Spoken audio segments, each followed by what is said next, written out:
बार आप लोग मेरे साथ जोर से नारा लगाएं। संत संत शिरोमणि रविदास जी की जय भीम। चलिए, तो आज हम लोग एकत्रित हुए हैं संत रविदास जी की जयंती पे, और बहुत अच्छा लगा मुझे कि आप लोगों ने मुझे अपना परिवार समझा और इतने पावन अवसर पे मुझे बुलाया आप लोगों ने अपने परिवार की तरह।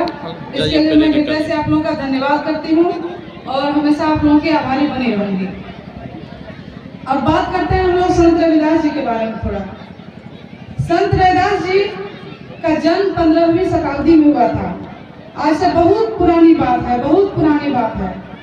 और हम लोग ये जानते हैं कि अभी इतने हाईटेक जमाने में भी छुआछूत, भेदभाव किस स्तर पर फैला है, कितने व्यापक स्तर पे, हम लोग सब अभी भी जानते हैं। आप विश्वास नहीं करेंगे कि हम लोग ऐसे लोगों की मानसिकता हो गई है कि कहीं जाने के बाद अगर कोई जानता है, अगर किसी को अपना पहचान दिया जाता है कि हाँ हम चमार हैं, तो कहता है कि लगती नहीं हो कि तुम चमार हो। तो हम पूछना चाहते हैं कि क्या चमार का तो सींग होता है, 4 हाथ होता है? अरे जैसे हाड़ मांस का शरीर आपका बना है वैसे मेरा भी है। जब भगवान कोई अंतर हम लोग में नहीं किए तो आप लोग अंतर करने वाले कौन होते हैं? तो इसी तरह से 15वीं शताब्दी में जन्मे संत रविदास जी को सोचिए कि कितना समस्या का सामना करना पड़ा होगा। अपने समाज को ये दिलाने के लिए, उनको समानता का अधिकार दिलाने के लिए वो बहुत प्रयास किए अपने उस समय में, और उनके ही नक्शे कदम पर चलते हुए हम लोग आज ये रविदास जयंती मना के उनको हम लोग उन विचारधारा को आगे बढ़ाने के लिए, अपने समाज को जागरूक करने के लिए हम लोग एकजुट हुए हैं। तो आप लोग एक बात जानिए, अभी हर कोई बता रहे हैं कि उनका एक दोहा बहुत प्रचलित है, उनकी एक उक्ति बहुत प्रचलित है, मन चंगा तो कठौती में गंगा। भैया इसके बारे में कहानी बता रहे थे कि कैसे ये कहानी प्रचलित हुई, इसके पीछे क्या कारण था। लेकिन मैं आपको इसको दूसरे एंगल से बताना चाहूंगी। उनका कहने का सार था कि अगर आपका मन शुद्ध हो, अगर आप हृदय से शुद्ध हैं, स्वच्छ हैं, तो आपको किसी भी तीर्थ स्थल पे जाने की जरूरत नहीं है। आपको किसी भी भगवान को वहां जाके मंदिर में घंटा बजाने की जरूरत नहीं है। आप जहां हैं अगर सच्चे हृदय से उनको याद करेंगे तो आपको भगवान वहीं मिलेंगे। आपके हर किसी के दिल में, हृदय में बसे हैं भगवान। इसका सबसे अच्छा उदाहरण अभी कुंभ का मेला जो चल रहा है, हम लोग सभी देख रहे हैं कि क्या स्थिति है वहाँ की। अभी जो भगदड़ मचा, तो हर कोई यही कहता था कि जाने दो, इस भीड़ से हम लोग को नहीं नहाना है। हम लोग ऐसा बहुत सारा वीडियो देख चुके हैं। आप पहले क्यों नहीं समझते हैं कि अरे हम घर से ही याद कर ले भगवान को, घर में ही मिल जाएंगे। कितनों की पत्नियां खो गई, कितने की बेटियां खो गई, कितने की माँ खो गई, कितने लोग मर चुके इस भगदड़ में। अगर आपका मन शुद्ध नहीं है तो आप कहीं भी जाएंगे तो आपको भगवान का दर्शन नहीं होगा, भगवान आपके साथ नहीं है, ईश्वर आपके साथ नहीं है। लेकिन ये बात कोई समझना नहीं चाहता है, और इसी चीज को समझाने की कोशिश हमारे रविदास जी ने की। अपने जीवन काल में उन्होंने बहुत संघर्ष किया और उन्होंने समाज में समानता, प्रेम, सद्भावना, भाईचारा लाने के लिए बहुत सारे दोहे लिखे, बहुत सारे भजन लिखे, और लोगों पर उसका प्रभाव भी पड़ा। लेकिन आजकल के जो ब्राह्मण समाज के लोग हैं, जो अपने आप को सबसे महान समझते हैं, उनको ये सब बात हजम नहीं होती थी। तो उन लोगों ने हमारे रविदास जी को नीचा दिखाने के लिए बहुत बार नीचा दिखाना चाहा और उनकी परीक्षा लेनी चाहिए।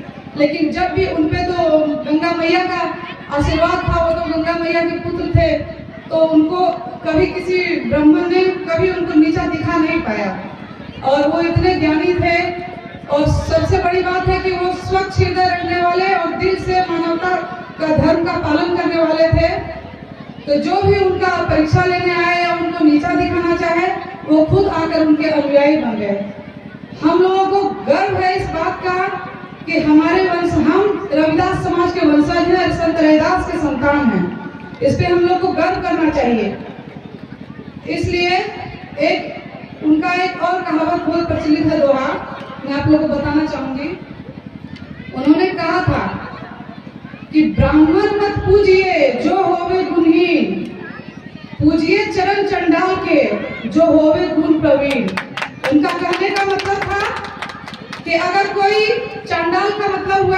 चांडाल सबसे जो निम्न वर्ग के लोग थे उनको कहा जाता था, और ब्राह्मण हो गए उनको उच्च कुल के माने जाते थे लोग, उनको पूजनीय सब बताते थे।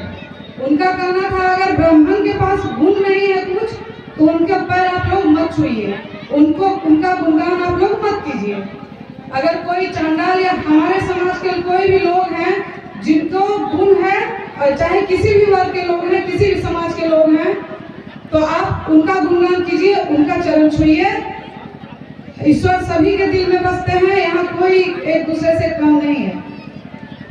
तो हम लोग आज इतने भारी भीड़ में हम लोग आए हैं बस इसी बात को दिखाने के लिए लोगों को कि हम लोग भी जागरूक हो चुके हैं। किसी के माई के लाल में ताकत नहीं है कि हम लोग को तोड़ सके।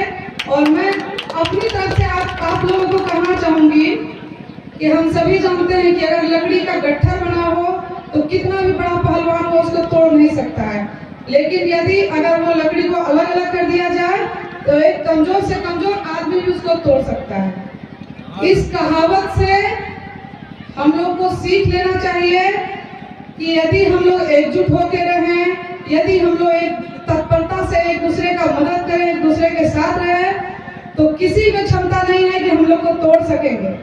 और हम लोग हमेशा हमेशा अपने अस्तित्व के साथ, अपने सम्मान के साथ अपने जीवन यापन करेंगे और हम लोग को कोई झुका नहीं सकता है।